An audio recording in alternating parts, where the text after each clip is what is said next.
Sa Senado kaugnay pa rin sa mga anomalya sa loob ng Bureau of Customs noong panahon naman ng dating namumuno na si Ginoong Nicanor Faeldon. Kasama natin sa Senado ngayon si Radyoman Grace Vergel Mariano. DCXL Report! Pakinggan na po natin itong pagdinig ng Senado at ang nagtatanong na senador ay si Senator Babaquino. He was suspended and he was moved to the Customs Monitoring Unit, Your Honor. So hindi rin siya tinanggal, dilipat lang ng opisina? Yes, Your Honor, because separating or dismissing one will have to go through a due process, Your Honor. Alright. Captain Faeldon, okay, Mr. Faeldon, sabi ko ni Chairman, Mr. Faeldon, former Commissioner Faeldon, kayo yung nagsasabi na I think Commissioner La Peña is also needs a liquidity break, Mr. Chairman. No?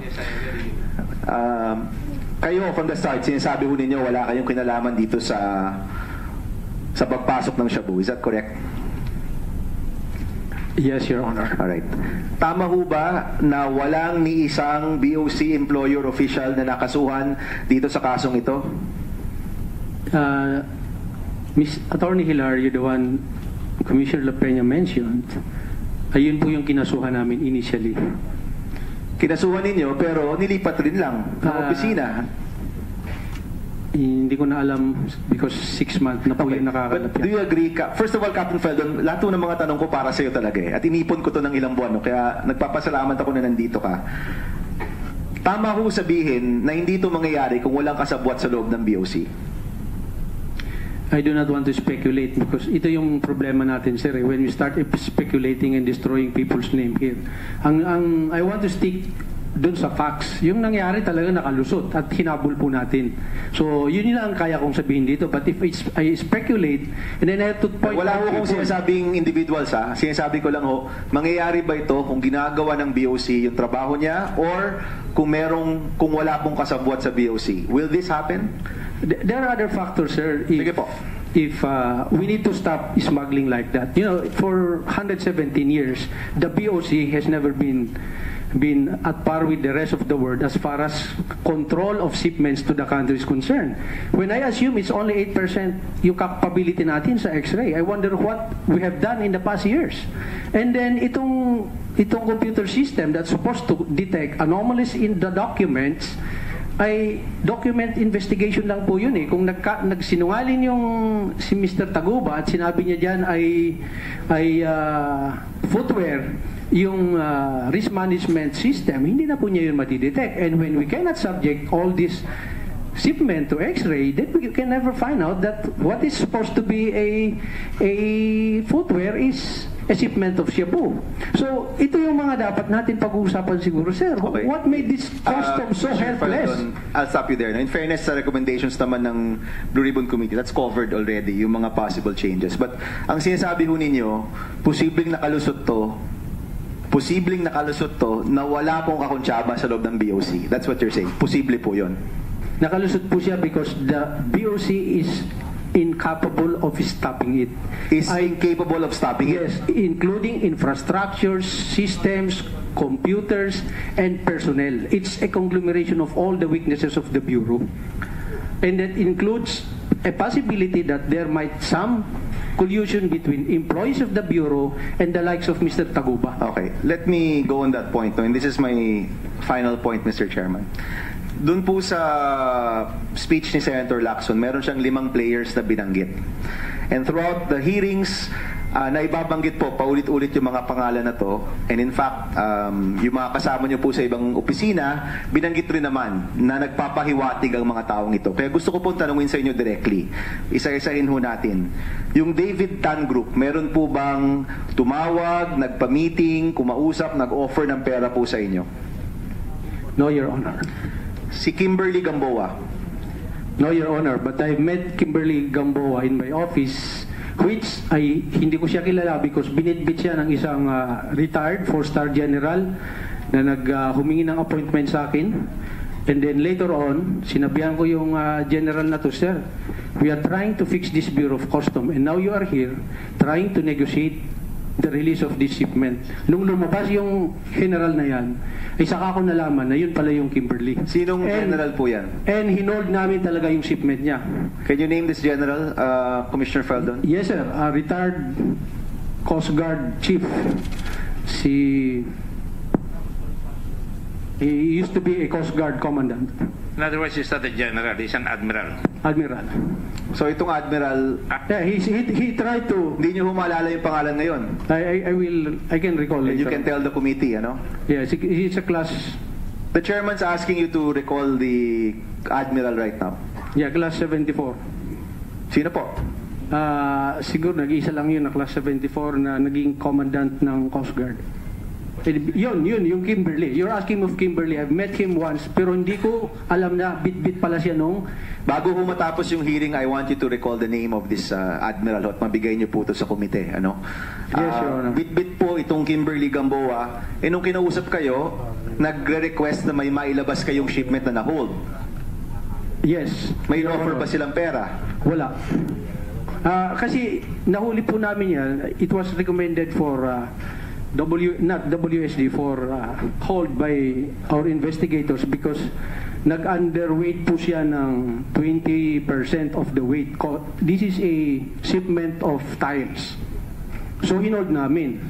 So itong si Sir, I do not know that he's part of that shipment pala. I thought it's just a call of a senior in my office. So Hindi nyo alam na yun yung rason? No po, hindi ko po alam. Okay. Do you remember the name of this admiral? Na nanghihimasok po sa inyong operations? Hindi pa po, sir. Okay, I will recall. Manny Santos. Manny Santos Group, meron nung nagpahiwatig sa inyo? No po. Teves Group. Si Teves Group, ito po yung experience ko sa kanila. Sige po. Okay. When I assumed office in June 30, nag-text sa akin si Deputy Commissioner Nepomuceno. Sabi niya, meron dyan 86 na naka-hold na sibuyas. 86 containers, 40-footer. Ngayon, ilalabas na po ito, pinirmahan ni Commissioner Lina yung release niya.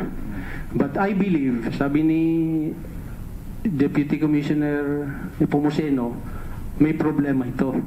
Yung 12 na containers nakasakay na po sa sasakyan, ilalabas na po yung 12. Pwede nyo pang habulin ngayon. This is June 30, 2016. So hinabol namin, within that day, pinahold ko yun. Now later on, I find out na itong 86 na sibuyas na to, the biggest apprehension of onion in the history of the customs. Prior to that, ang pinakamarami, 3 container lang. Ngayon, nalaman ko na kila Teves pala ito. So they tried to negotiate for the release. Kanino sila nag-negotiate? Yung pag-release? The personnel send emissaries, which I can no longer remember, but they send representative saying that pwede bang i-release yung but we conducted the hearing, and then I stand firm na hindi, kasi may violation po to, bawal po yung red onions eh. So sa madalit sabi, sinis namin po yun at hanggang at nabulok talaga. Oo. Yun ang experience ko dyan. At meron bang in-offer na pera po sa inyo? They did not offer money. Okay, the next experience I had with them is, I think few months after that, meron naman akong na-hold na shipment na mayroong problema. Nalaman ko na kanila naman around 35 containers na general merchandise. Na-hold na naman po yun. So those are my experiences as far as the TVSs are concerned. Alright. Siyempre ho, yung panglima, yung Davao Group. Tanungin ko kayo, yung Tita Nani, kilala niyo po ba si Tita Nani? Yung kilala kong Tita Nani ay yung nandun sa sinani ko. But according to Mr. Taguba, hindi yata yun. So I do not know who's this. Sino ho si Nani ko? He's a division chief. But nag-retired na po yan. Lalaki o babae? Babae po sa Customs. Yun ba si Tita Nani, Mark? No, Your Honor. Commissioner La Peña, nahanap niyo na ba si Tita Nani? No, Your Honor. Mahahanap pa ba natin si Tita Nani? I'm getting some information about Tita Nani, Your Honor, and I think we should be able to identify her. Just going back to the question on Kimberly Gamboa, si Admiral Carlos ba o Admiral Abinoha yung pumunta po sa inyo? Admiral Carlos, Your Honor. Okay. For the record, yung lumapit po sa inyo. Going back to Davao Group, yung kay Kimberly Gamboa, Mr. Ano Chairman. nilapit? Ano sinabi? Kasi you always say that you want the truth. What specifically did Admiral Carlos ask you to do? There was a shipment of, I think, 82 or 86 containers of tiles. Mabigat po ito eh.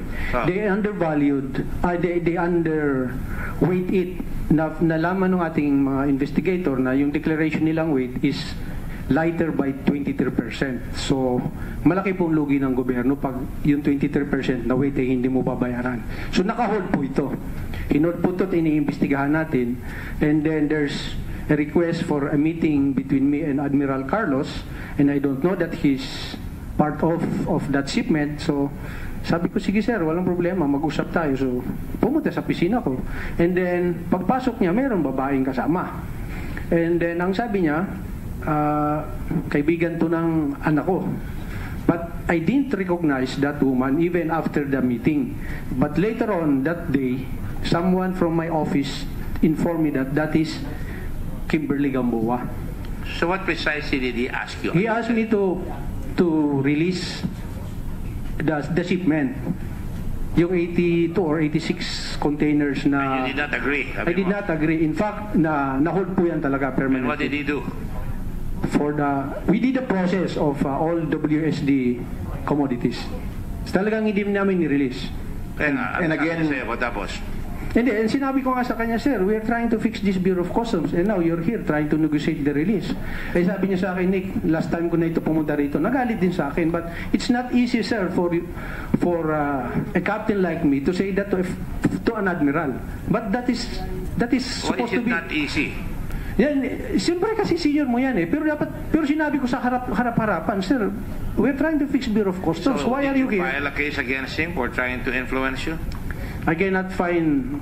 Was he an admiral at that time? He was already Retired. So, he's trying to ask you to do something that is against the law. I believe it's unlawful. That's why I disagree. Then, okay. Right. Mr. Chairman, just to go back, no, nasa Davao Group na tayo. Tita Nani, iba ho yung tinutukoy ninyo. Mans Carpio, Paulo Duterte, at any point, did they visit your office? Tumawag ho ba sa inyo? Meron po ba silang hininging pabor po sa inyo? I've answered this already, but I will answer it Please. again, Your Honor. Mans Carpio visited my office once, and the discussion was about the case they have been handling prior, I think, several years back pa. Yes, the Davao Port. Opo. So that is the discussion we have had. As far as Vice President Pulong Duterte is concerned, he has never... Vice Mayor Duterte. Sorry, Your Honor. Vice Mayor Duterte has never visited me in my office. And then they have never asked me or requested from me anything that is illegal. Legal, we have known each other for a long time, so we have a lot of friendly discussion. We play basketball together in Davao even prior to the election. So there are a lot of discussion we have among us, but as far as illegal is concerned, they have never requested anything illegal. Okay, so sinasabi niyo walang illegal na request. Ano yung mga legal na request? Well, it has nothing to do with the customs activity, Your Honor. Alright, so kinaklaro mo ngayon na yung mga nababanggit na pangalan dito, hindi ka tinawagan, hindi ka binisita, walang ni-request sa'yo. Is that correct? No, sir, I've confirmed the two, that I have experience with the two players. Kaya nga, so inulit ko lang, no? So hindi ka tinawagan, hindi ka binisita. Sorry. With regard to Attorney Carpio, binisita ka for another matter. That was clarified in this hearing also. Pagdating kay Vice Mayor Duterte, tinawagan ka ba?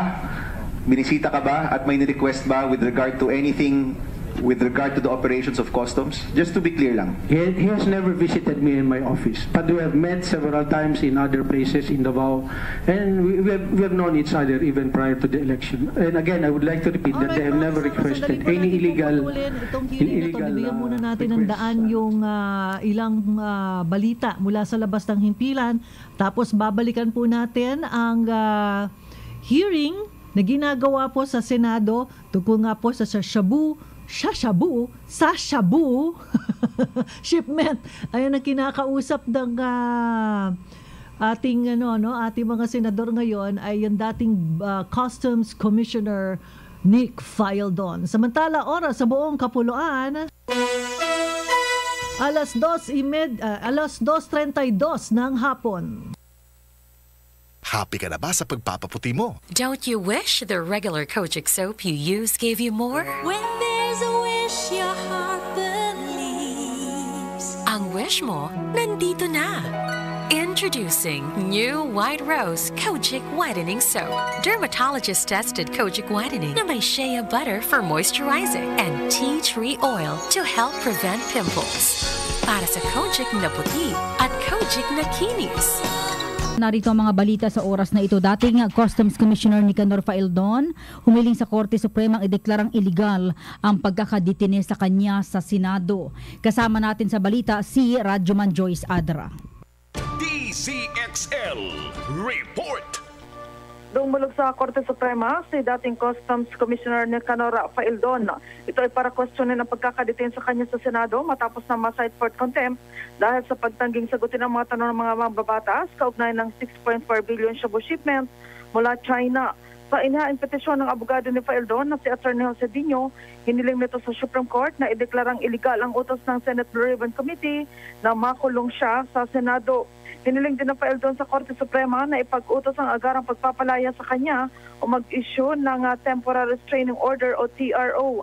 Kabilang sa respondent sa petisyon ng Faeldon, sina Blue Ribbon Committee Chairman Richard Gordon at Senate Sergeant at Arms Head Jose Balahaja Jr. Iginit ni Faeldon na nilabag ng mga respondents ang kanyang karapatan nang pagkaitan siya ng due process matapos mag-issue ang Blue Ribbon Committee ng arrest warrant o arresta order laban sa kanya noong September 7, 2017. Kasama mo sa Korte Suprema, Radyoman Joyce Collantes Adra, DCXL 558 at RMN. At maraming salamat Radyoman Joyce Adra. Total lunar eclipse, blue moon at supermoon sabay-sabay na masasaksihan sa January 31 ayon sa Pag-asa. Kasama natin sa balita si Radyoman Mike Guyagoy. DCXL Report. Tatlong kaugida-gilalas na astronomical phenomenon ang mangyayari sa buwan pagsapit ng January 31. Sa press briefing sa Quezon City, sinabi ni Cynthia Celebre, ang Weather Services Chief ng Research and Development Technology Department, na sa January 31 ay masasaksihan ng total lunar eclipse, ang blue moon at ang super moon. Ang kakaiba dito, sabay-sabay, pagpatak ng alas 6:58 ng gabi, at ito'y magtatagal ng alas 12 ng madaling araw, masasaksihan ang naturang tatlong astronomical phenomenon. Ito naman ang kauna-unahan para sa kasalukuyang henerasyon na masasaksihan ng sabay-sabay ang tatlong amazing event ng buwan. Wala naman anyang kinalaman ito sa naging pagputok ng bulkang ngayon dahil naranasan na rin ito sa nakalipas na panahon. Bukas anyang Pag-asa Astronomical Observatory para sa mga gustong masilayan ng event o kaya naman ay magsama ng mga kaibigan sa mga estratehikong lugar para sama-samang masaksihan ang ibang karaniwang aktibidad ng buwan. Kasama mo sa Pag-asa ng Radyoman, Mike Guyagoy ng DZXL 558 sa RLN. Maraming salamat Radyoman Mike Guyagoy. 5 miyembro ng Abu Sayyaf sumuko sa militar sa Sulu at Tawi-Tawi. Kasama natin sa balita si Radyoman Rhea Mamogay. DCXL Report. Kusang loob na sumuko sa militar ang 5 miyembro ng Abu Sayyaf Group sa Sulu at Tawi-Tawi kahapon. Ayon kay AFP's Western Mindanao Command spokesperson, Captain Pitinglay, sumuko ang mga terorista sa mga tauhan at opisyal ng AFP Joint Task Force. Kinilala ang mga ito na sina Kadra Arajon sa Wadyaan, Al-Najjar Arajon sa Wadyaan at Sherol Arad sa Hiyol na sumuko sa Sulu, habang sina Jun Hassan at Siting Ali Hazan alias Panday, mga taga-sitang kay Tawi-Tawi, na sumuko rin sa Tawi-Tawi. Isinuko rin ng mga terorista ang kanilang mga armas, kabilang na ang isang M16 rifle, isang M1 Garand rifle at isang short magazine para sa M16 rifle na may 22 perasong ammunition para sa caliber 5.56 mm. Sa ngayon, 164 na miyembro ng ASG na ang sumuko sa West Mencom simula noong January 2017. Sa bilang na ito, 72 ay sumuko sa Basilan, 57 7 ay sa Sulu, 33 sa Tawi-Tawi at 2 sa Zamboanga City. Kasama mo sa Campo Aguinaldo, Radyoman, Ray Mamogay ng BZXL 558 Tatak RMN. Sa karagdagang balita mga kasama, mag-log on lang sa Facebook, i-like ang RMN News Nationwide, The Sound of the Nation at DZXL 558 Manila. Visit our website, rmn.ph at follow us sa Twitter, twitter.com/newsrmn. Kasama nyo sa extra large na mga balita, ako si Radyoman Lourdes Escaros. Doktor Centro, Serbisyo sa hapon. Gusto mo bang malaman ang sitwasyon ng iyong mahal sa buhay sa ibang bansa o itulog ang kanilang problema sa POEA, DFA at OWA? Centro, Serbisyo sa hapon. Ang programang Rolled into One. Mayroon ding inspirational quotes na siyang magsisilbing gabay sa buhay. Centro, Serbisyo sa hapon. Ang kasama mo, Lunes hanggang Biyernes, tuwing alas 2:30 hanggang alas 4 ng hapon. Ang inyong kaagapay, Princess Javier Castro.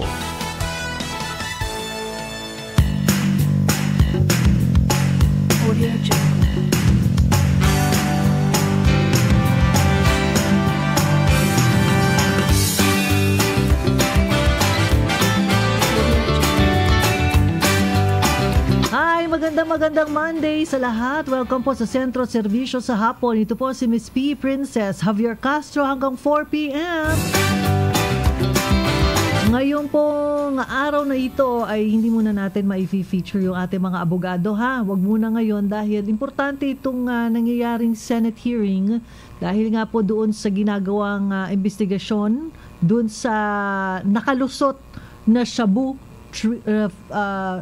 shipment na ngayon po ay nandito nga nandun nga sa Senado ang dating Customs Commissioner na si Nick Fieldon. Pakinggan natin ang ilang pang mga nangyayari sa Senado.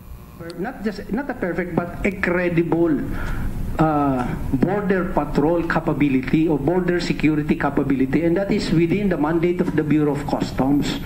Ito yung kailangan natin in place. That includes infrastructures. Hindi pwedeng, because the smugglers of this, meron po kami nahuli noong 2016, 180 kilos ng shabu doon sa Apari. Dinala po ito sa bangka po binaba at yung bangka ay dinala doon sa Apari na hindi ito dinaan sa port at nilibing po yan doon at nakuha natin yung informasyon at nahuli natin doon. So it's not just in the ports but including the very long coastal areas of our country. So ito yung, until we can seal that, hindi natin pwedeng sabihin 100%. No, these smugglers will stop bringing into the ports of this country illegal commodities if eventually we can have those infrastructures in place within our ports. Di doon sila sa mga walang ports. Wala naman tayong kakayahan doon. So, right now, I am very sure, sir, that we are not yet able to seal completely the borders of this country. Commissioner La Peña, final question. May nagtatanong ho dito sa likod. Final na chairman. Totoo ho ba na nireshuffle nyo po yung mga collectors po ng BOC? Is that true? Yes, Your Honor. But there were only 3 areas na hindi nyo po ginalaw? Totoo po ba yun? O lahat po ginalaw po ninyo? Well, practically all, Your Honor, except for the port of Davao, port of Cagayan de Oro, and import in Batangas. Aside from Manila. In Batangas. May I know why you chose not to shuffle Batangas?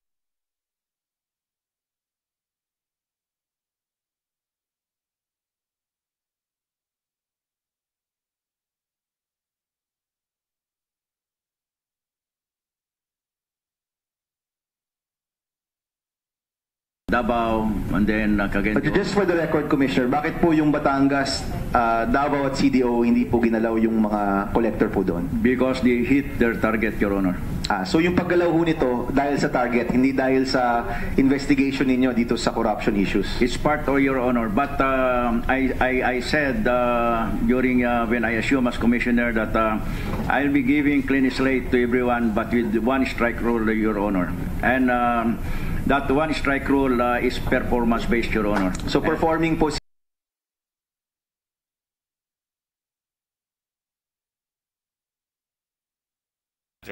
Soto are capable of answering it.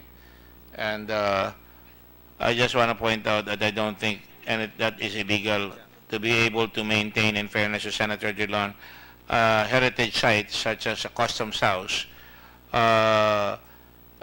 so that we can preserve that for our posterity, for our future of the kids who can see that there was some heritage and history in the customs.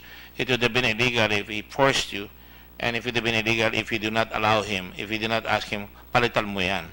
Sapagkat kung di pinalitan, mali yan. Dapat palitan yan. Pangalawa, kay Senator Soto, that is normal.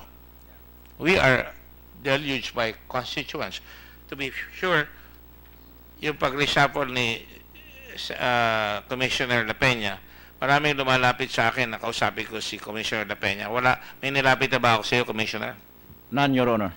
Wala. Dahil lumalapit sa akin na kung pwede, huwag naman siyang tagalin, dahil wala naman siyang ginawang masama. Tama po ba yan? Yes, your honor. Wala. Now, I just want to put that on the record because senators, congressmen, they're always besieged. Pinasasamahan nyo yung itsura ng mga senador, congressman. Pero kung di naman sasagot yung senador, masamang tao pa siya kung di niya matutulungan yung kanyang constituent na nakikiusap na kung pwede matagalan. Pero hindi naman sila nag-i-insist na ilagay. Nasa sa commissioner pa rin yan. Alright? That's right, your honor. Thank you. So, I just want to put it out. Now, I just want to ask a few questions of, well, it's good that you're here finally. So, you see, pwede kang tanungin, pwede kang sumagot. Masyado lang maanghang ang iyong mga salita at nagtataas ka ng boses, kaya ka nako-contempt. Ang kagalit mo una si Senator Trillanes. Tapos ang kagalit mo si Senator Lacson, pati ako dinadamay mo, diba, may rami ka ng kaaway. And all we want is you respect the dignity of the Senate. I cannot release you unless that prerogative of the Senate to investigate and ask questions in pursuit of our goal in aid of legislation. And you heard Commissioner, your successor, Commissioner La Peña say, lahat ng nirecommend namin sa committee are good. Is that correct, Commissioner La Peña? That's right, your honor. Para may matutuwa naman si konting humility. Konting humility. That's all. I think that is your problem. Humility. And, you know, I just want to point out and ask you these questions. You are supposedly a leader of man. This is sticks into my craw. Both of you have heard Senator Lacson delineate, number one, ang sinasabi pa nga, the Customs Commissioner, Customs Bureau has always been on the top sa corruption suspicion. Is that correct, Commissioner La Peña? That's right, your honor. Is that correct, Mr. Faldon? You said that a while ago. I agree that the Bureau of Customs is always the most corrupt bureau of I this didn't say country. the most corrupt. It's always As far as on the top list. impression of the people is concerned. That's correct.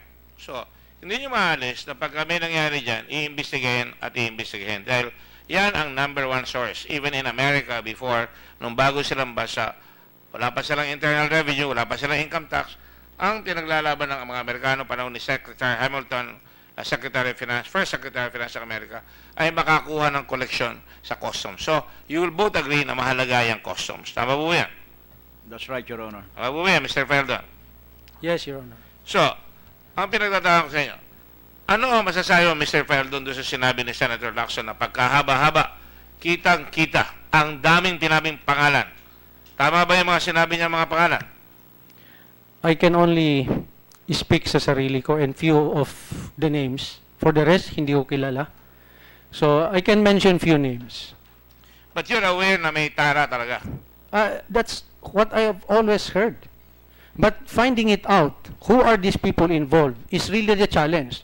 I think the commissioner here has been in the Bureau for almost 6 months now, and mahirap talagang hanapin. That's always our intention, to look for these people. No, hindi maalis ang tara sapagkat habang may walang iya sa bayan, sa tao, wawalang iya niya kay BIR, kay Customs, kay LTO, kay lahat yan. Hindi ko sinasabi yan. Pero pag nilagay kayo dyan, tungkulin nyo na mawala yan. At kung kayo nagkamali, hindi pag-aari ninyo yung Commissioner of Customs. Pwede kayong tanggalin kung pumalpak kayo. Tama po ba yan, Commissioner Lapena? That's right, Your Honor. You agree with that, Commissioner Mr. Feldon? Yes, Your Honor. Okay. Having said that, mahaba yung sinabi ni Senator Lacson. At andap ako, natitigilan ko, sapagkat may pinakita mga pangalan eh. Kailangan tawagin namin yan. And so we will need you again, both of you, if you're going to appear. Of course, Senator, Mr. La Peña, Commissioner La Peña will appear, I'm sure. Will you appear, Mr. Feldon? I'm already a government employee, so I have to attend. I have no personal options anymore. You have always been a government employee when you're a commissioner. No, you were a government employee when you were a captain, and it was only when your resignation was accepted, if that is to be believed. Tama yun. I don't have any knowledge to that effect na tinanggap yung resignation mo, nag-resign ka. Yes, sir. So I stopped attending, Your Honor, in September 11. At that time, I was no longer with the government. Sorry? At the time?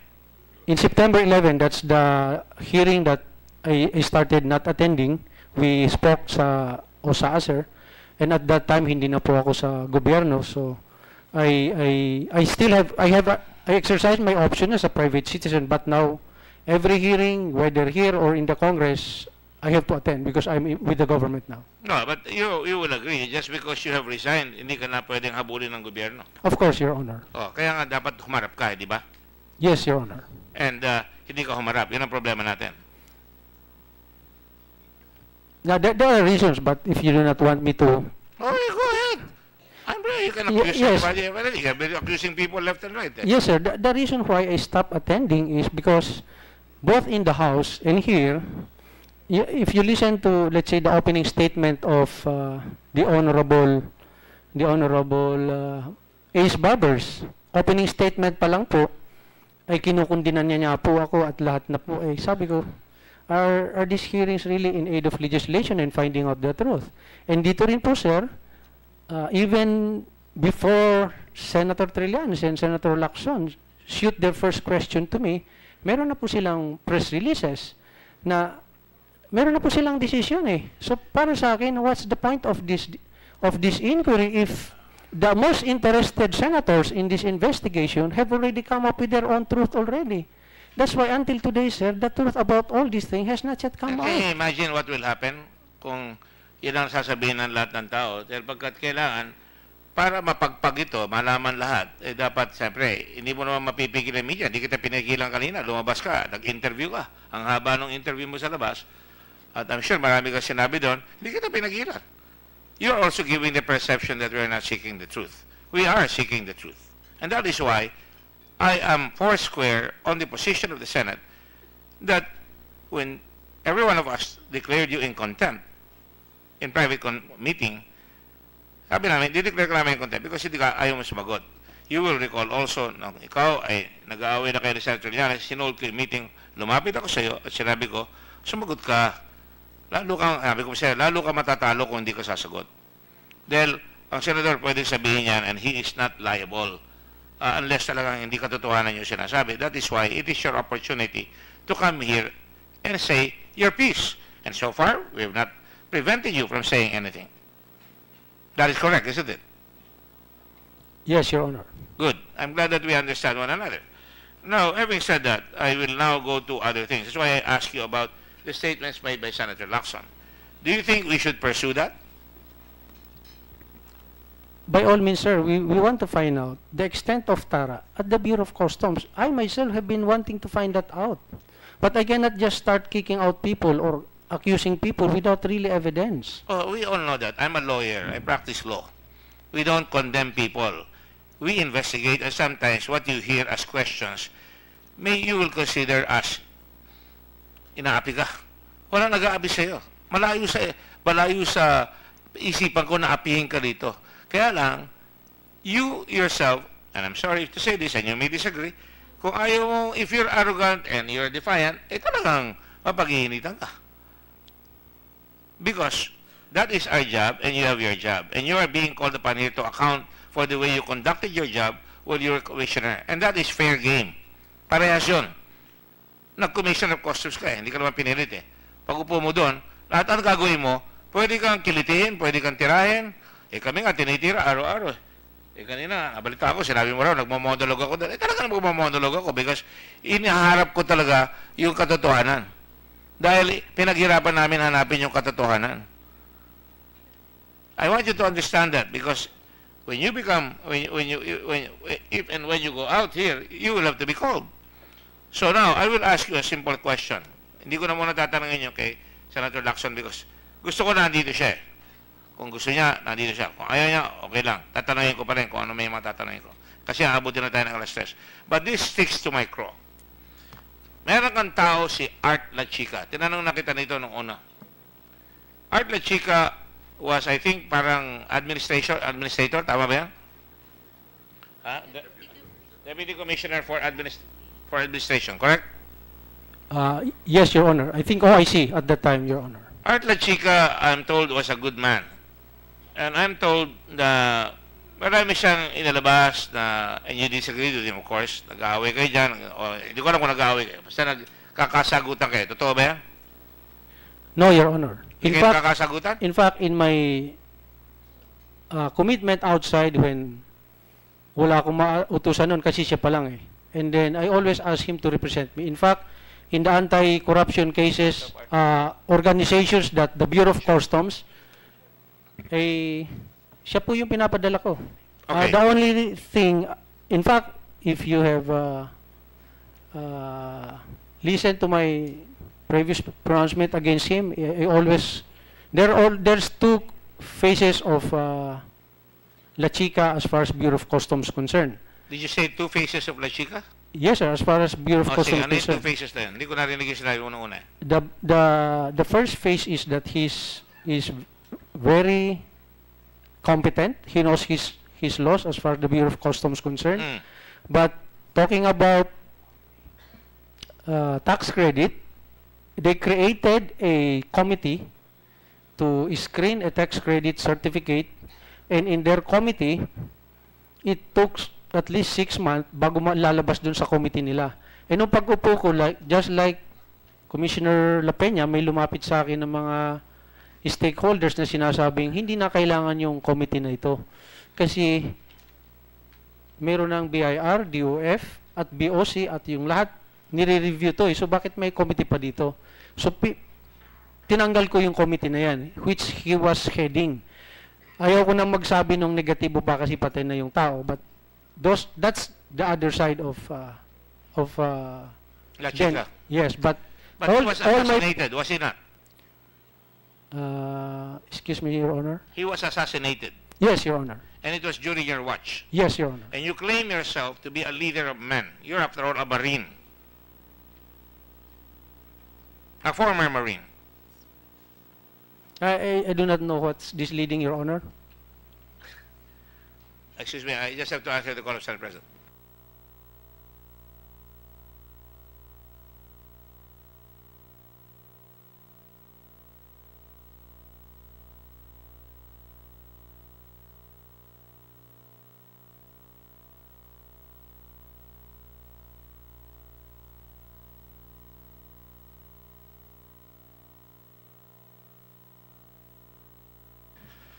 All right.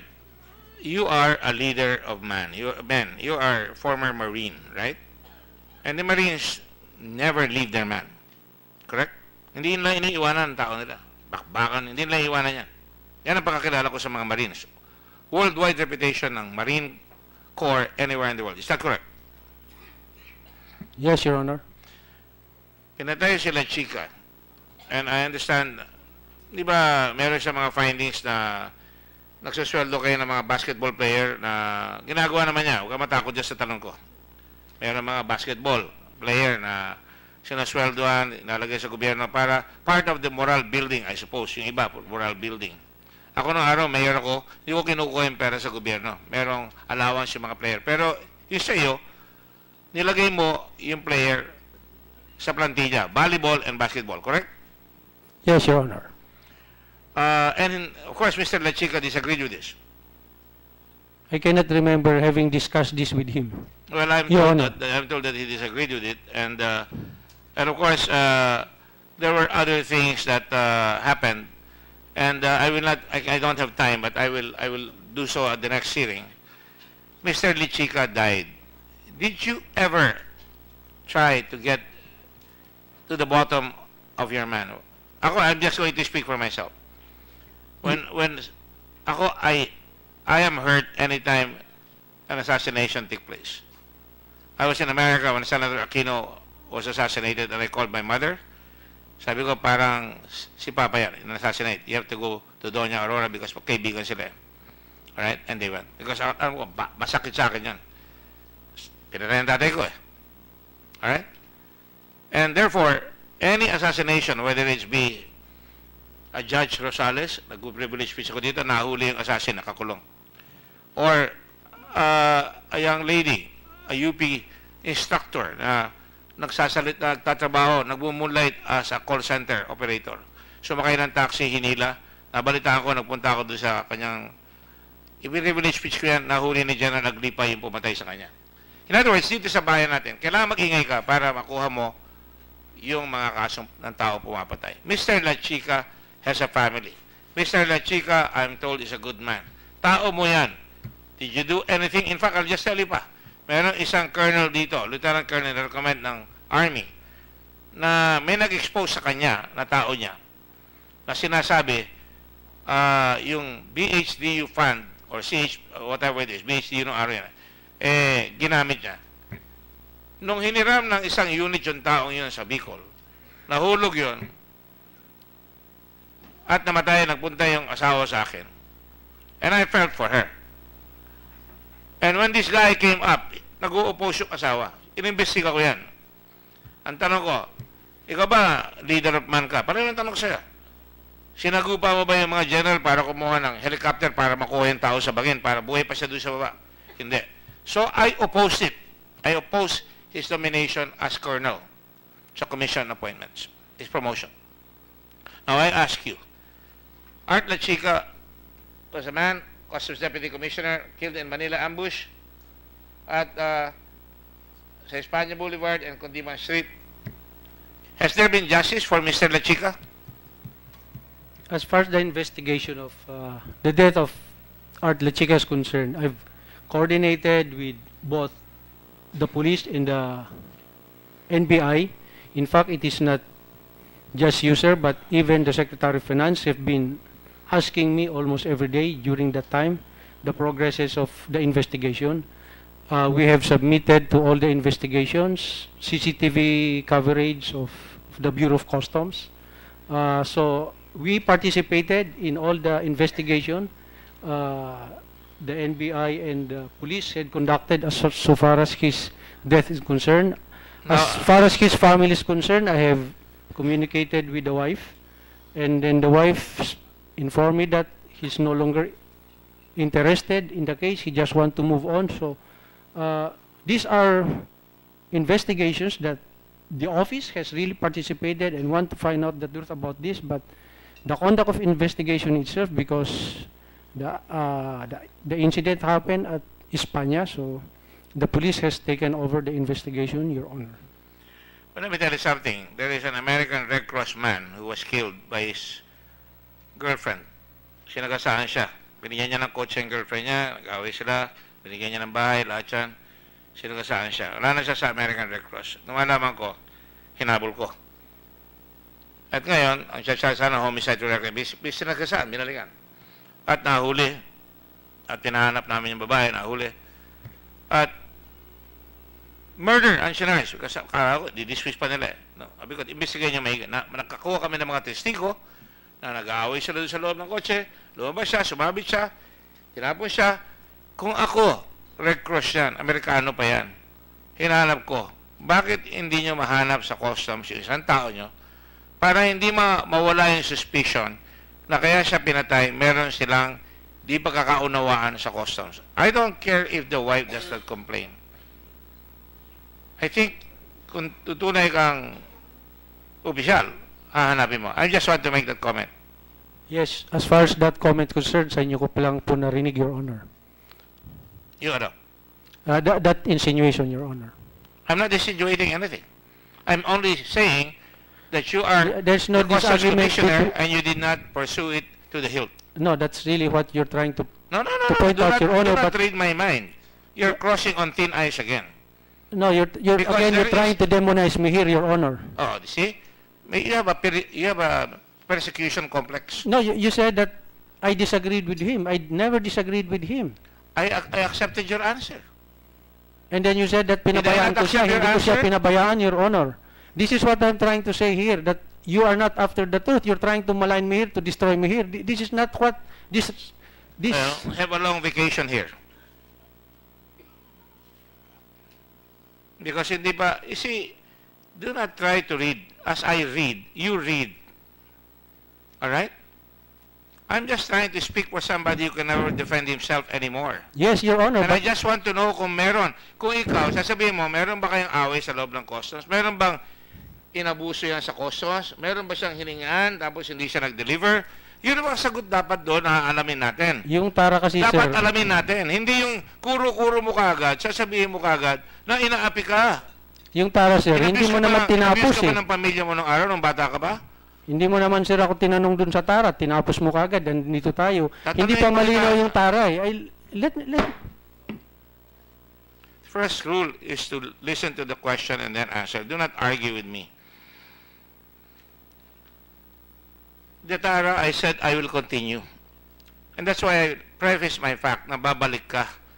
Pero at the rate you're going, you're arrogant, you're defiant, you don't want to listen to questions that you do not want to hear, you do not want to be responsible, you do not want to be accountable.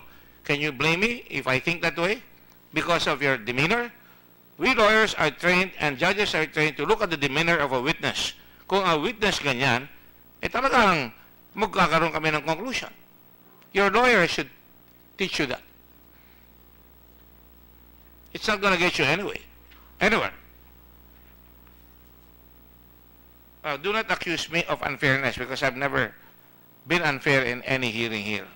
And that's why hinahanap namin maigi. So, I will ask you some more questions in the next hearings. In the meantime, I will thank both of you because it's already 3:07 and I just had a discussion with Senator President Pimentel, and I will have to be in consultation as to what to do with Mr. Faeldon insofar as his demeanor today is concerned, insofar as whether we should keep him in contempt or whether we should send him to another place, because I don't give two hoots whether you've been appointed by your president, our president. I don't give two hoots whether the Department of Justice allegedly, and I have not found it yet, I'm looking for the actual papers, have dismissed the case against you. As far as I am concerned, coming into the heels of this investigation today, lumabas ang Department of Justice na dinidismiss yung kaso sa inyong lahat sa customs. It is suspicious, it is not acceptable to us, and to me, it is a dagger in the war against drugs. Ang laki-laki in your watch ng lumabas na droga. Yan ang pinag-uusapan dito. Lumabas na droga, napakalaki. Yung pinag-uusapan kay Senator Lacson, perang nawawala sa atin. Doon sa panahon mo, hindi mo maitatanggi, lumabas yung drogang napakalaki. And all your supposed statements, I can refute, and I don't want to debate with you because wala sa lugar yon. In the meantime, I can tell you, I am not afraid that the Secretary of Justice, if he is the one, dismiss your case in the Department of Justice. We are a different jurisdiction here.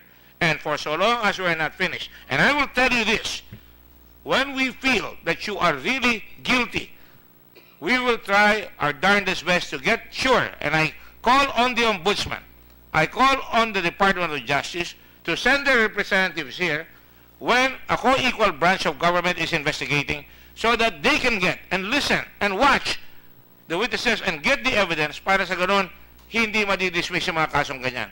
Anong silbi ngayon? Dinismiss ng Secretary of Justice ang kaso. Sabihin, malaki ang walang malaking droga, tapos paglabas nyo, yung maliliit na mamatay sa maliliit na lumabas na shabu. That is the message that you're bringing here. So you are not a sacred cow as far as I am concerned. I used to respect people who will put it on the line. But I can see that your demeanor is consistent. Pag hindi ka nag-agree sa sinasabi sa'yo, lalapastakan mo lahat. And on that note, I will suspend the hearing, and I thank Secretary, Commissioner Lapena. May respond to the Senator. No, you may not. You may respond at the next hearing. We are in the middle of we're about to conduct a session. You see, pagbibigyan kita, pagbigyan mo rin ako. Pagka ikaw sumusobra at nagsisinungaling ka sa lahat ng sinasabi mo, I have not lied here, Your Honor. Never mind. I will suspend this hearing. Thank you very much. The next hearing will be on February 8 at 10 o'clock in the morning. The same the same resource persons, including Mr. Peldon, will be brought here. In the meantime, I will consult with the other senators as to whether we will maintain your contempt. Session is suspended. Thank you very much.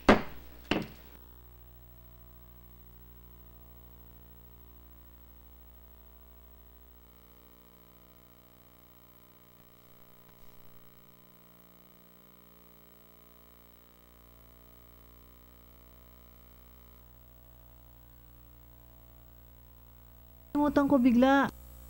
Oo, nakalimutan ko, no? Yung, it looks like mukhang hindi sa loob ng Bureau of Customs. Kung naaalala ninyo yung kwento na yan, ito po'y hinarang sa along Spania, no? Tingnan natin kung ready na si Grace Mariano. Si Yes, Grace Mariano nga, kung ready na siya at pakwento natin itong kakatapos lamang na Senate hearing. Samantala, yung pong susunod na Senate hearing on the same issue, ito pa rin pag-iimbestiga sa pagkakapuslit, no? Nung multi-million na shabu shipment ay on February 8 at 10 a.m. 10 a.m.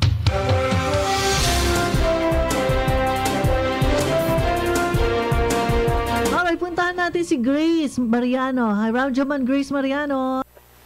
Yes, kasamang princess. Natapos nga ito nga pag-ibig. Grace, sino nga ba yung sinasabi niya, no? Hindi ko matandaan din yung pangalan eh. Oo.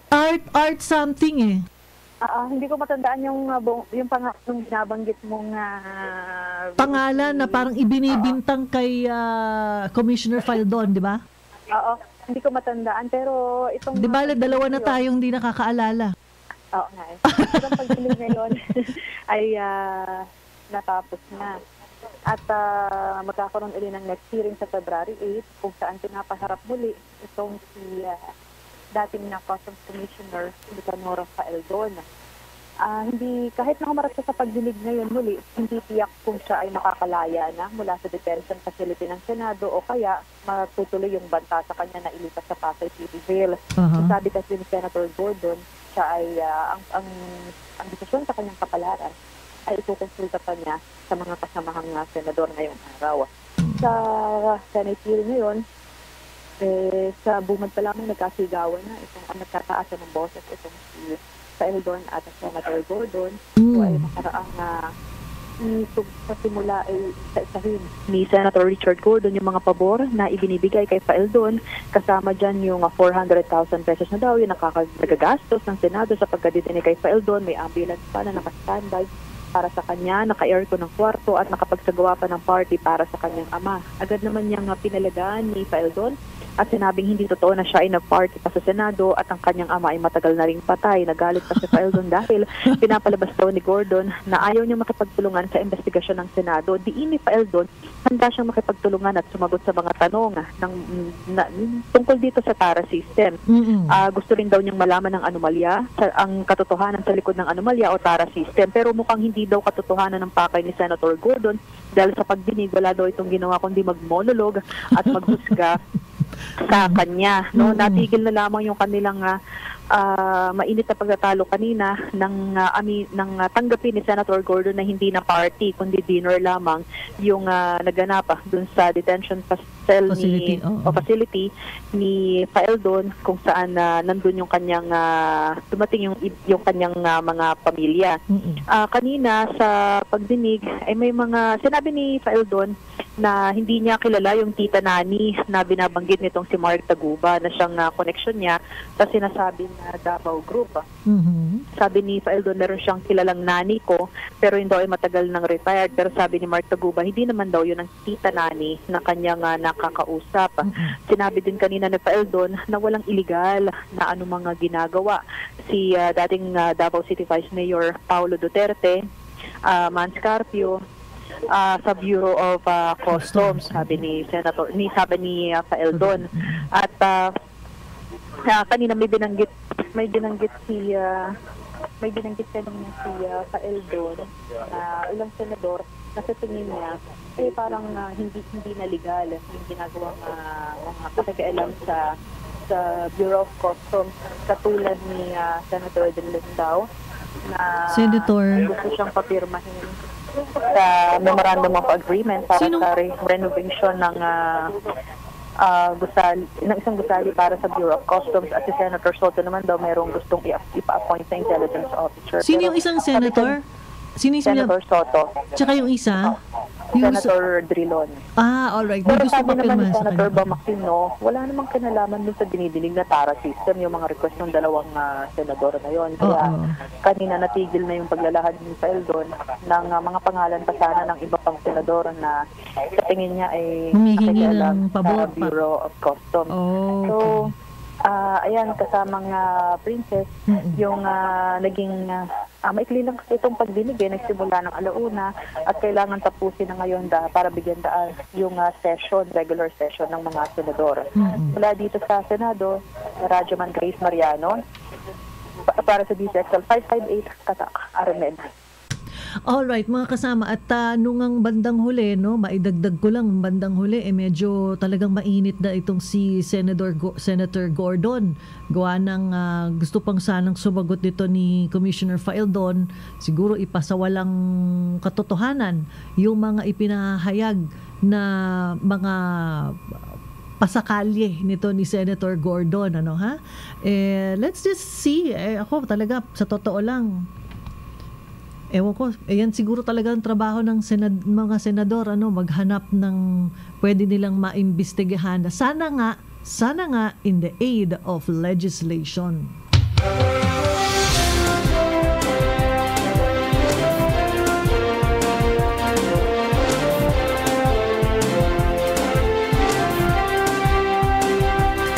Ewan ko, what do you feel about yung mga ganitong mga Senate hearing, no?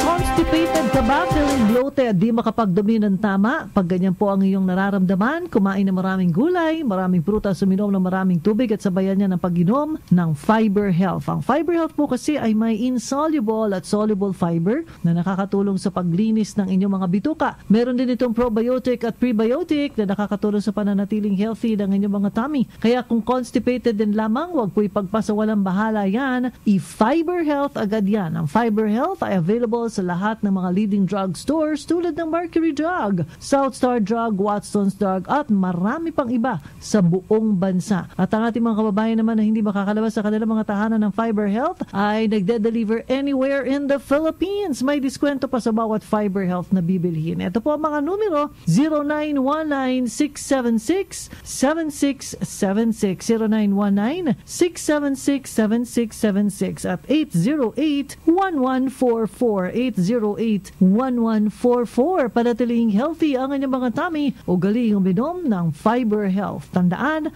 ang Fiber Health ay di gamot at di dapat gamitin pang gamot sa kahit na anumang uri ng sakit. Ang Fiber Health, mga kasama, ay may Fiber Health Juice. Meron pong guyabano at guava flavor. Ito po ay may stevia.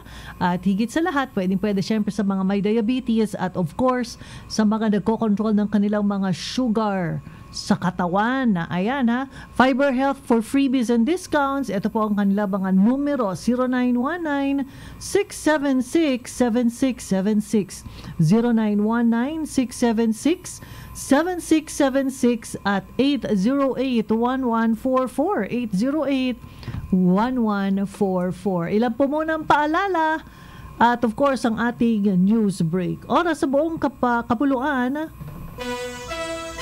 21 minutes after 3. Ma! May bago kong binili para sa inyo ni Dad. Ano yan? Tikman nyo dali. Di ko akalain na may sasarap pa pala siya.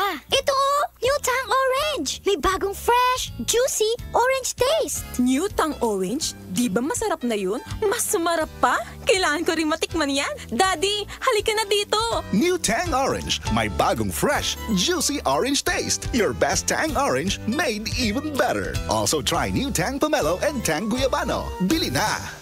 Tang, your best Tang made even better. Pride Bar, hindi lang puti, kisla puti. Pag nilaban sa Pride Bar Blue, ang puting damit ay magiging Mas puti ito, mas puti ito, mas puti ito. sa Pride Bar Blue. Pwedeng hindi na ako magtina, anyel o bleach dahil ang Pride Bar Blue ay may power whitener na nanunuot sa bawat hibla. Kaya ang damit ay kisla puti at panayan pa sa kamay. Mas puti ito, mas puti ito, mas puti ito. Pride Bar Blue with power whitener. Di lang puti, kisla puti. Pride Bar Blue. Manufactured by ACS Manufacturing Corporation. ISO certified. World-class quality. ACS. Ang detergent mo ba tumatagal ang bango even after 24 hours? Kung hindi, magpalit ka na. Ang bango-bango, ang bango-bango, ang bango ng detergent ko. Sa pabanguhan ng detergent with Fabcon, ano nga bang mas gusto? Ayon sa research sa Metro Manila, halos 80% ng mga misis mas gusto ang bango ng Pride with Fabcon kaysa leading brand even after 24 hours. Dahil ang Pride may tuloy bango microbeads para sa bangong tuloy-tuloy buong araw. Tuloy-tuloy bango. Kaya misis, tuloy na sa Pride with Fabric Conditioner. Tuloy-tuloy bango ng Pride with Fabcon ko. Ituloy ang bango with Pride. Pride with Fabric Conditioner. Manufactured by ACS Manufacturing Corporation. ISO certified. World-class quality. ACS. Ano ba ang hanap ng iyong puso? Wastong nutrisyon ang ibigay para sa mas malusog na puso. Alamin kung paano pangangalagaan ang iyong puso laban sa iba't ibang karamdaman sa pamamagitan ng tamang diet. Tumutok sa talakayan ni Department of Health, Assistant Secretary Bernie Flores kasama ang inyong lingkod, Rod Marcelino. Ngayong Sabado, ika-3 ng Pebrero, alas 12:30 ng hapon, dito lang sa Radyo mo sa Nutrisyon, DZXL 558 kHz. Sumali rin sa Text Question of the Week contest at mapabilang sa 12 magwawagi ng tig-200 pisong cellphone load. Ang Radyo mo sa Nutrisyon ay mapapanood din sa pamamagitan ng Facebook, RMN Facebook Live, sa YouTube Live, Radyo mo sa Nutrisyon Year 8, sa ustream.tv/DZXL Online-TV at sa Signal TV Channel 309. Maririnig na rin ito ngayon sa 7 pang himpilan mula sa DYKR 1161 Kalibo, DYHB 747 Bacolod, DYHB 612 Cebu, DXDR 981 Dipolog, DXMB 648 Malaybalay, DXDC 621 Davao at sa DXPC 693 Butuan. Pagkaing hanap ng puso. Dito lang yan sa Radyo mo sa Nutrisyon Year 8. Radyo mo sa Nutrisyon, kabalikan nyo sa kinabukasan. DZXL News Break. Mga kasama, narito ho ang mga balita sa oras na ito, 3:25 ng hapon. Ang pagbili ni Supreme Court Chief Justice Maria Lourdes Sereno ng luxury vehicle na ayon sa batas, ayon naman sa isang mahistrado. Kasama natin sa balita si Radyoman Conde Bata. DZXL Report. Babalikan ho natin ang report na yan ni kasamang Conde Batak at standby ho kayo sa mga balita mamayang alas 4 ho ng hapon kung saan pag-uusapan at kung saan ay inyo pong maririnig itong mga naging pahayag at mga nagawa at ginawa ng ating Pangulong Rodrigo Duterte sa kanyang pagbisita dyan po sa Albay. Samantala, ekonomiya naman ng Albay apektado na ng pag-alboroto ng Bulkang Mayon. At LPG retailers na nakitaan ng paglabag binantaang ipasasara ng Department of Energy. Samantala, na-turnover na ng Manila Police District sa tanggapan ng Food and Drug Administration ang mga peking gamot na kanilang nakumpiska sa Sampaloc, Maynila. Sabado ng gabi nang salakayan ng NPD at CIDG ang isang bodega kung saan nadiskubre na nasa 60 kahon ng mga peking gamot sa lagnat, painkiller at male sex enhancement. Ang mga gamot ay nagkakahalaga ng 3 milyong piso. Noong nakaraang linggo rin nang makasabat ng mga peking gamot sa isang bodega sa Tondo sa Maynila. Umapila naman ang Manila Police District sa publiko na makipag-ugnayan sa pulisya sakaling may nalalaman silang nagpapakalat ng mga peking gamot sa kanilang lugar. Balikan natin sa kanyang report si Radyoman Conde Batak pagbili ni Supreme Court Chief Justice Maria Lourdes Sereno ng luxury vehicle na ayon sa batas. Radyoman Conde Batak. DZXL Report. Dinepensahan ni Supreme Court Associate Justice Mariano del Castillo ang pagbili ng mamahaling sasakyan ni Supreme Court Chief Justice Maria Lourdes Sereno. Paliwanag ni del Castillo na ayon sa batas ang pagbili ng luxury vehicle. Bagamat nakasaad sa isang administrative order na ipinagbabawal sa isang government official ang pagbili ng magarbong sasakyan, nakalagay din sa kaparehong order na exempted naman ang 5 pinakamatataas na opisyal na bansa sa nasabing kautusan. Pinapayagan dito ang Pangulo, Pangalawang Pangulo, Chief Justice, Senate President at House Speaker ng luxury vehicle para sa security reason. Sinabi pa ni Del Castillo na bago binili ni Sereno ang Toyota Land Cruiser ay 2 taon na itong nasa budget ng korte. Paglilinaw pa nito na mapupunta naman sa Supreme Court ang sasakyan matapos ang termino ng Chief Justice. Kasama mo sa kamera, Radyoman Conde Batak ng DZXL 558, Tatak RMN. At kasama po ninyo sa extra large na mga balita, ako si Radyoman Lourdes Escaros. Oras po natin 3:28. Mabilis, garantisado, maaasahan. Kaya't mag-iRemit, iRemit. May ngiti sa bawat padala. iRemit, iRemit,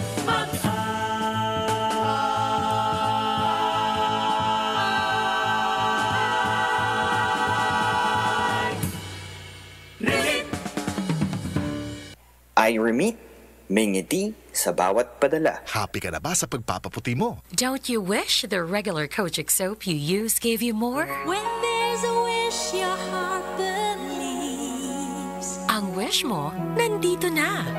Introducing new White Rose Kojic Whitening Soap. Dermatologist-tested Kojic Whitening na may shea butter for moisturizing and tea tree oil to help prevent pimples. Para sa Kojic na puti at Kojic na kinis.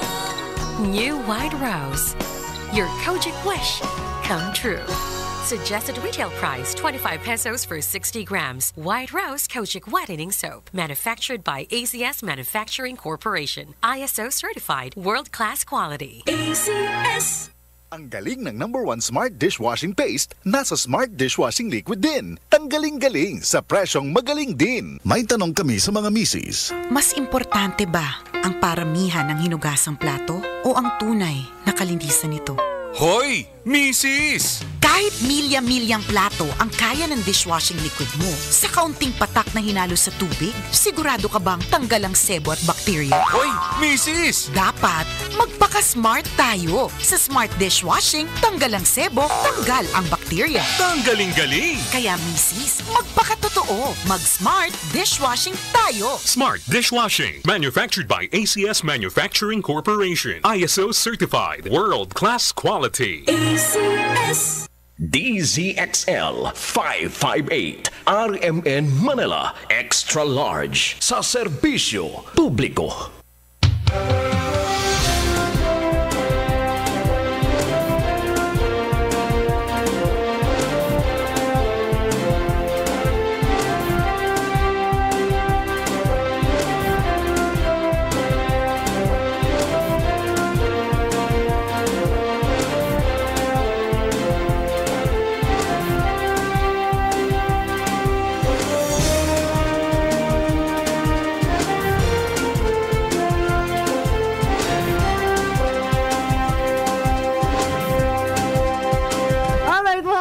kasama. Welcome back dito sa Centro, Serbisyo sa hapon. Ako, nakakalungkot talagang di natin napagbigyan yung ating mga abogado ngayon. Samantala, may balita ako sa inyo. Actually, ako'y aayon sa statement ni Senator Recto. Abay, yun daw pong 1.2 billion pesos na nakabudget para po sa mga OFWs, yung mga kinakailangan pong tulungan ng mga OFWs, kulang na daw po itong 1.2 billion pesos. Dahil daw po sa lumaki ang bilang ng mga OFWs na natin ngayon, no, from how many millions na last year, nadagdagan pa ito ngayong taon na to. Just this year, no, tumaas ang bilang ng mga OFWs. At binabanggit ni Senator Recto na yun daw pong tulong o budget na 1.2 billion, ito po'y 0.09% lamang ng higit sa ilang trilyong piso na ikinontribute ng mga OFWs para sa ekonomiya ng Pilipinas. Alam mo, sa totoo lang, karamihan talaga na yung bulk, karamihan ng pondo na nakukuha po natin o na pinapaikot ng Pilipinas ay nanggagaling po talaga sa OFW. Binabanggit pa ni Senator Ralph Recto na maging ang pera daw po sa Philippine Charity Sweepstakes ay po pwede din daw po magamit na ayuda bilang pagtulong naman sa health benefits naman ng mga OFWs. Alam niyo, mga OFWs, iba-iba po ang kwento niyan. Ilang beses na po ako nakapag-feature dito sa Centro Serbisyo sa hapon ng mga OFWs, may ilang mga sineswerte, may mga iba naman at marami sila na mga hindi masyadong sineswerte, no? At syempre, pagka ganyan po, siguro, hindi na natin masisisiyan kasi kumuha ka ng agency na hindi maganda o pumunta ka doon ng nagti-TNT ka, pagkatapos magre-renew ka supposed to be, babalik ka dapat dito, hindi ka na bumalik, gumawa ka ng sarili mong paraan sa ibang bansa, o kaya naman, panahon mo na o expired na yung iyong kontrata, dito ka, imbes na uuwi ka, hindi ka na uuwi, doon ka maghahanap ng trabaho at doon nagkakaletse-letse ang buhay ng mga OFWs. Understandably, for many, many reasons, no? Siyempre, pagka sila po ay umuwi ba dito sa Pilipinas, matetenga sila ng matagal. Number 2, pwede rin po na hindi sila mapaalis. Siyempre, matetenga sila ng matagal, di sila mapapaalis. At yung mga ibang OFW, iba na ang magiging sitwasyon dito sa ating bansa. Kaya naman, minsan naaantala pa ng husto yung, syempre, samot-saring problema na ang makikita nila sa kanilang mga pamilya, maaantala pa lalo ang kanilang pag-alis. Plus, magagalaw ang perang kanilang naitabi na supposed to be dapat pangtawid nila sana kung sila po ay nasa ibang bansa na. Matitipid nila dyan, yung pamasahe. Yun ang isa sa pinakamalaking gastos ng mga OFWs, no? So, yung pong 1.2 billion, sinasuggest ni Senator Recto na dagdagan para naman makatulong ng maayos. Ang dami pa kaya. Ang dami pang mga nasa kulungan ng mga OFWs at marami dyan ay mga nasa death row. Marami pa talaga. At may mga insidente pa ng mga hindi nakikitang mga OFW. Yung nagiging missing in action na lang, di mo na alam. Pinahahanap mo, tumawag ka na sa OWA, tumawag ka sa OMWA, no? Hindi nakikita ang mga OFWs kung ano na nangyari sa kanila, walang nakakaalam. Unless, ikaw mismo, nakamag-anak, pumunta mismo doon sa bansa kung saan sila, ikaw mismo ang maghanap at humingi ng tulong sa embahada ng Pilipinas sa ibang bansa.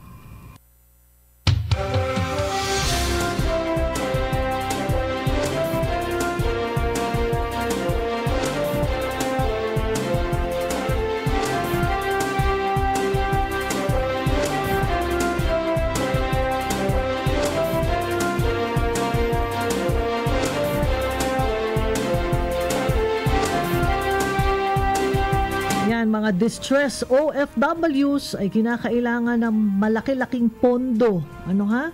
Kasi pag pumupunta naman ng gobyerno sa kanila, ibang mga problema dito, yung mga chartered planes, no? O kaya naman, kung di charter dito, may mga, syempre, bibili ka din, no? At a discounted rate, siguro, ang mga pamasahe ng mga OFW sa mga inape, mga inabuso, etc., etc., doon sa ibang bansa, grabe, no? Ang dami-dami niyan, sa totoo lang. Di ba, isa sa mga gusto sana ng presidente, wag na tayong magkaroon ng mga OFWs.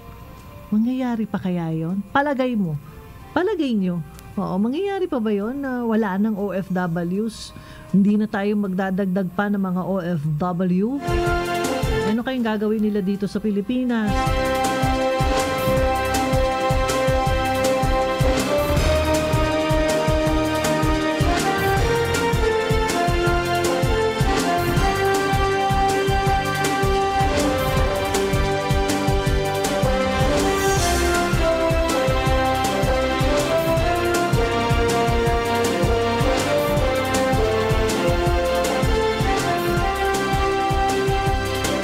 Sabi binabanggit pa ni Senator Recto na kung meron nga tayong naka-allot, no, na healthcare gawa ng PhilHealth, through PhilHealth, at may mga medical benefits through PhilHealth, at meron din tayong libreng education sa kolehiyo, no, para sa ating mga Pilipino na mga bata na dito sa atin, dapat daw nga naman ay dagdagan naman yung nagbibigay at nag-uuwi na ng pera para sa ating lahat. Pagtrabahuin siguro dapat yung mga nasa embahada sa ibang bansa. Dami rin ng mga dyan ng mga kwento, no? Sa mga polo offices at mga, hindi naman lahat, marami dyan naman maaayos. Pero may mga iba talaga, talaga.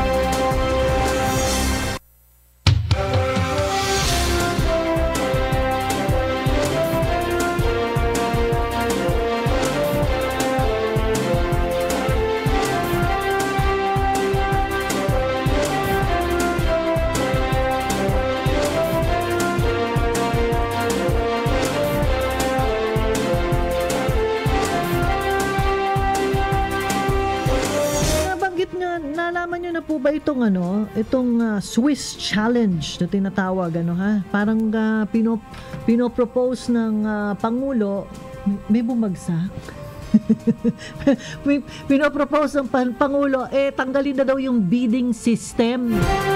Alam nyo, pagka ang bidding system kasi sa gobyerno, minsan kung ano yung pinakamababang presyo, yun ang nananalo. Sa kahit na anong bagay, basta mababa ang presyo nila. Ako, I don't also believe in bidding system kasi minsan ang ginagawa ng mga ilang mga nagbibid, no, sa gobyerno, ilang kayong magkakaibigan, kunyari hindi kayo magkakakilala, kayong tatlo mismo ang magbibid. Company ni Ray, company ni MJ, at saka company ni ang tawag dito, ni sino ba nandyan? Si Jane. Silang tatlo magbibid. Kunwari hindi sila magkakakilala. Kunyari si Kuya Ray 100,000. Si MJ 120,000 ng budget. Si Jane 145,000. Di ang gagawin ngayon, mananalo si Ray, pero silang tatlo din ang magkakaibigan na nagsasama-sama dun sa project, so sila lang din yon. Ganon ang ginagawa ng iba. Kaya hindi ako naniniwala talaga sa bidding. Hindi ako naniniwala sa bidding talaga. At minsan pa, sa mga bidding na yan, yung mga inilalagay nila na, sige, bibigay namin, ito ang budget, ito ang mura ang budget na ibibigay, pero yung mga ang tawag dito, yung mga kalidad ng gagamitin na materyales ay hindi tama. Hindi tama. Mga second class, third class, buti sana kung third class no. Yung ibang ginagamit parang na lang, recycled ba? naman lahat, hindi lahat yan. May mga mangilan-ngilan lang. Kaya importante talaga yung importante talaga yung may nag-check ng klase ng materials na ginagamit. Alam nyo di naman po sa kikwento ko lang sa inyo. Sa ibang bansa, yung mga ibang first world countries, pagka may lubak doon, dinaanan mo ngayon, may lubak. Mamayang gabi, gagawin na yan. Bukas ng umaga, pwede nang daanan ulit. Ganon sila kabilis. Bawal yung mga may talon-talon. Hindi nga siya lubak, pero nagbabump. No, may bump. May parang maliit na hump kang mararamdaman. Hindi po pwede sa kanila yon. Abay, dadaanan yon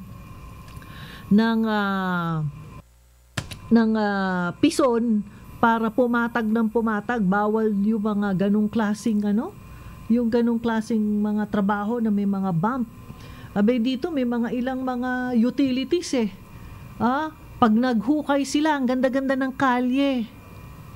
Pagkatapos mong hukay, pag mag-upgrade daw sila ng kanilang mga system. Tapos huhukayin nila yung magandang kalye. Pagka ibabalik na nila, hindi na kasing ganda ng kalidad nung kung paano nila hinukay yun. Abay, lubak-lubak na yung area na yun at maswerte ka pa kung minsan dahil binabaha.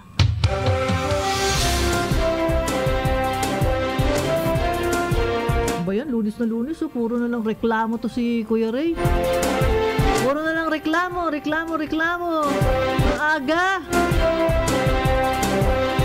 Bueno, ito na lang. I-share ko sa inyo itong isang binabasa kong diet program. Para mas malinis at mas maganda ang ating mga iniisip. Gusto nyo? Medyo meron ako nabasa dito, I-share ko sa inyo itong intermittent fasting. Binanggit ko na sa inyo ito nung last week, no? Itong intermittent fasting, it's now the one of the most effective way of losing weight. Binabanggit. Bakit ba ako advocate sa losing weight? Being in a good condition ng katawan, nagkakaroon ka ng declogging ng mga toxins sa katawan. So in other words, pagka maganda ang iyong pangangatawan, hindi lang physical hindi lang yung ikaw ay sexy, no?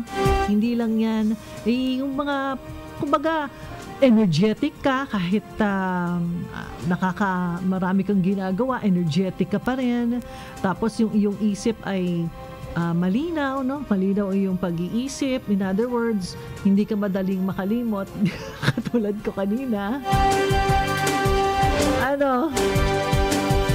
Kaya ito isa sa mga inirekomenda ng marami ng mga medical practitioners. No? Here, hindi pa masyado, pero abroad, ito po ay widely being used and recommended. In fact, marami na po ang mga medical practitioners talaga who are into total well-being o total wholeness, no, ng isang tao. Holistic, so to speak, ang approach nila. So, nakikita nila, alam mo, maswerte nga yung mga doktor kasi yung mga doktor, alam nila yung mga sistemang nangyayari sa katawan. So, I have been reading a lot about intermittent fasting. In fact, matagal ko nang pinapractice ito, hindi lang ako masyadong consistent. Pero nakikita ko na maganda pala ang consistent na intermittent fasting. So, ano bang intermittent fasting? Maraming klaseng intermittent fasting, no? Ang isa is that 8 hours in the 8-hour period, dun ka lang kakain at 16 hours kang hindi kakain. Yung iba naman, ginagawa nila 20 hours of not eating at 4 hours lang kakain. Consecutive hour, hindi yung 2 hours sa umaga, 1 hour sa tanghali, 1 hour sa gabi. Hindi ganon. Ibig sabihin nun, pag sinabi natin 8-16, 8 hours straight, dun ka lang kakain, 16 hours wala kang kakainin. So, anong benefits muna ng intermittent fasting? Ang isa sa mga benefits nga is you become energetic, you produce more human growth hormones. Ano ba yung human growth hormones? Especially sa mga babae, hindi sila magbumukhang matanda. They will look young. They will look young. At higit sa lahat, yung kanilang system, yung kanilang buong system ng kanilang katawan na ay yung mga nagpa-practice ng intermittent fasting ay mas nagiging functional. And what to eat during the 8th period? What to eat? Generally speaking, ito maraming actually mga technical na mga binabanggit dito, no? Pero for the purpose of just letting you know na maganda itong intermittent fasting, ito, ang sinasabi nila, ang mga dapat kainin, stay away from, ito na lang, yung mga hindi mo dapat kainin, anything white, rice, rice, anything na klase ng rice, anything with corn, so mais, corn syrup, ano pa ba, corn chips, sarap pa naman ng mga chichirya, no? Corn chips, ano pa ba, yung mga anything na may corn, anything na white, pasta, white flour, ibig sabihin, yung mga ginagamit ng white flour. Ano ba mga ginagamit ng white flour? Puto, cake, yan, meron yan, no? Kasi daw po, itong mga sugary, itong mga carbohydrates ito, maraming proseso, pero ang ending niyan, sugar. So, ang pinopropose ng intermittent fasting is that you become a fat-burning machine instead of a sugar-burning machine. Bakit? Kasi pagka ikaw ay sugar burning, you crave for more. So nagkakaroon ka ng fluctuation ng insulin. So lahat po ng mga merong problema sa may mga diabetes, no? Yan ang isa sa mga gusto nila i-control, yung kanilang insulin level. So yun ang yun ang isa sa mga tinitignan, you avoid that para pagka you have more protein and more vegetables in your diet and you get natural sugars. No, natural sugars coming from fruits. Mahal naman, Miss P. Well, actually, kung tutusin mo, pag hindi ka nga kumakain, mas wala kang gastos eh. So, totoo lang, mas mahal ang hindi nagda-diet kasi kain siya ng kain. Yung mga nagda-diet, katulad nito, ng intermittent fasting, mas madali for them, marami silang matitipid kasi hindi nila kinakailangan kumain ng napakarami.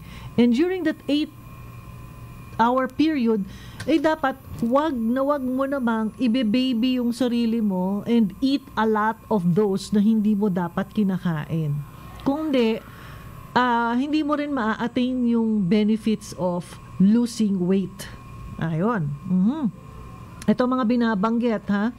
O avoid din yung mga soda, 3-in-1, 4-in-1, 5-in-1, 6-in-1, 8-in-1 coffee, yung mga tea na marami mga kung ano-ano mga nakalagay. Green tea daw is good.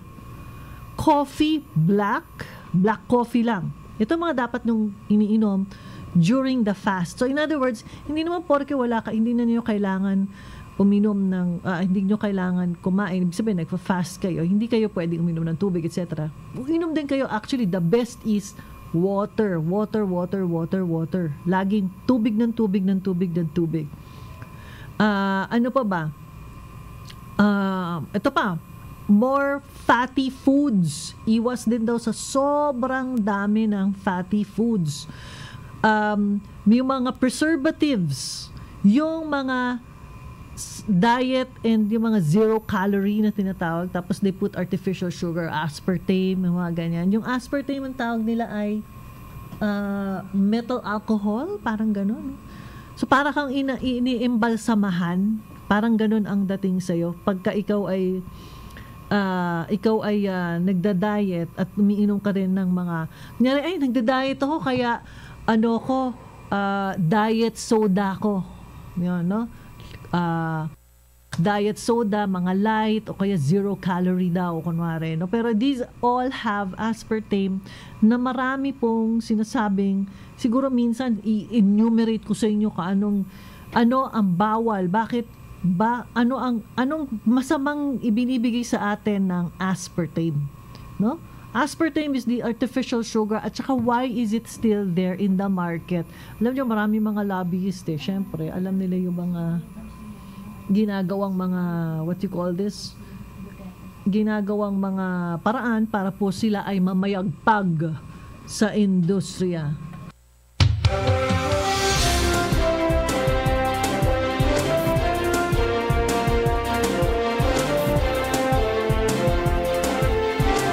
Papasukin natin dito sa breaking news mula sa Legazpi ba? Nasa Legazpi ba si Radyoman Leo Barceliano dahil ang Pangulo daw po ay nandiyan na. Hi, Radyoman Leo! DZXL Breaking News. Radyoman Princess, magandang hapon. Lumabag na ang sakyan ng Pangulo ng Republika ng Pilipinas sa paliparan ng Legazpi City at formal ito ngayon na bumaba at sinalubong naman ito ng matatas opisyal ng Armed Forces of the Philippines at ng Philippine National Police katuwang ang mga pamalang opisyal ng lalawigan ng Albay at mga alkalde mula sa mga bayan na apektado sa pag-alburutan ng Bulkan Mayon sa 6 na bayan at 3 lungsod. Hindi pa ngayon tiyak kung ito'y tutungo na mismo dito sa loob ng Campo Ola o ito ay mag-iikot muna sa mga piling-piling evacuation center na hindi pa ito pinapangalanan at hindi ito in-identify for security purposes.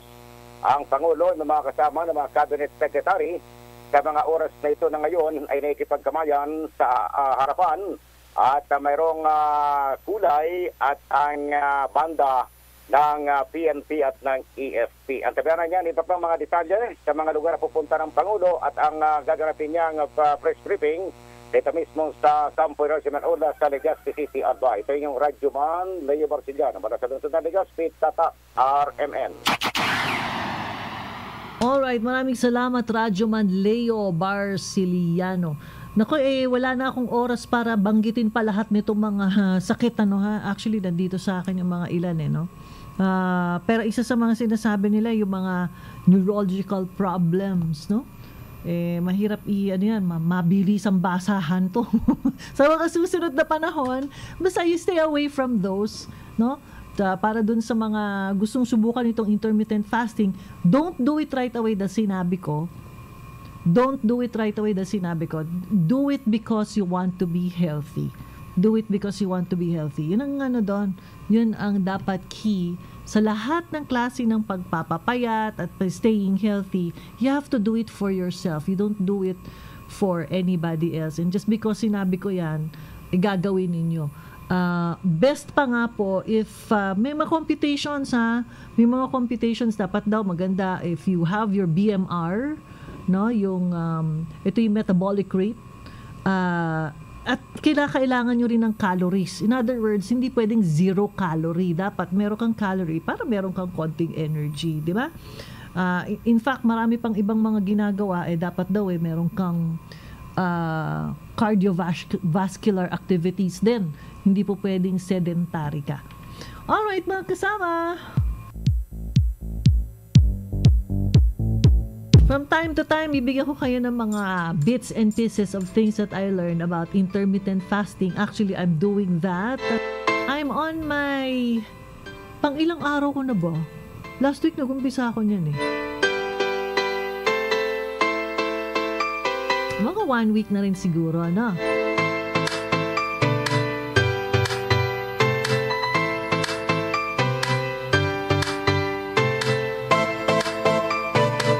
Hanggang sa muli mga kasama, hanggang tomorrow. Always remember, you are greatly loved and all is well in this world. Hanggang bukas po muli, ito po ang inyong Radyoman, Miss P. Princess Javier Castro, Tatak RMN.